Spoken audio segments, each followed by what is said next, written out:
1962 সালের পর চীন ভারতের মধ্যে ফের উত্তেজনা বাড়ছে। তবে এবার যুদ্ধে অস্ত্রের বদলে কেন্দ্রবিন্দুতে রয়েছে পানি। তিব্বতের সিয়াং নদীতে বৃহৎ বাঁধ নির্মাণ করছে চীন, যা নিয়ে উদ্বেগ বাড়ছে ভারতের। বিশেষজ্ঞদের মতে এই প্রকল্পে ভারতের উত্তর পূর্বাঞ্চল এবং বাংলাদেশ মারাত্মক ক্ষতির মুখে পড়তে পারে। তিব্বতের স্থানীয়দের কাছে সিয়াং নদী ইয়ারলং জাংবো নামে পরিচিত। চীনের নির্মাণাধীন বাঁধের কারণে ভারতের ভূখণ্ডে নদীর স্বাভাবিক প্রবাহে বাধা সৃষ্টি হতে পারে।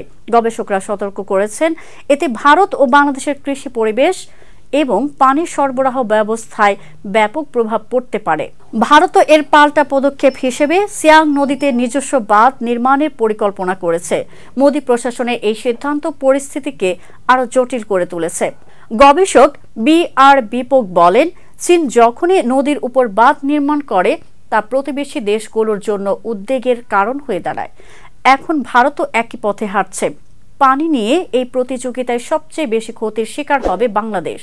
গবেষকদের পূর্বাভাস অনুযায়ী সিয়াং নদীতে বাঁধ নির্মাণ হলে 20টি গ্রাম পুরোপুরি এবং কয়েক ডজন গ্রাম আংশিক তলিয়ে যাবে। এতে মানুষ তাদের বাসস্থান হারাবে। বাংলাদেশের বিশেষজ্ঞরা আশঙ্কা প্রকাশ করে বলেছেন, ভারত ও চীনের এই পানি যুদ্ধ নদী নির্ভর অর্থনীতি ও পরিবেশ ভয়াবহ প্রভাব ফেলবে। বাংলাদেশের সরকারকে এই বিষয়টি নিয়ে কূটনৈতিকভাবে সক্রিয় হতে হবে।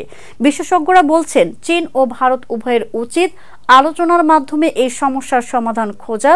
প্রতিবেশী দেশগুলোর স্বার্থ ও পরিবেশের ভারসাম্য রক্ষায় যৌথ উদ্যোগ প্রয়োজন। অন্যথায় এই পানিযুদ্ধ আঞ্চলিক স্থিতিশীলতায় বড় ধরনের সংকট সৃষ্টি করতে পারে।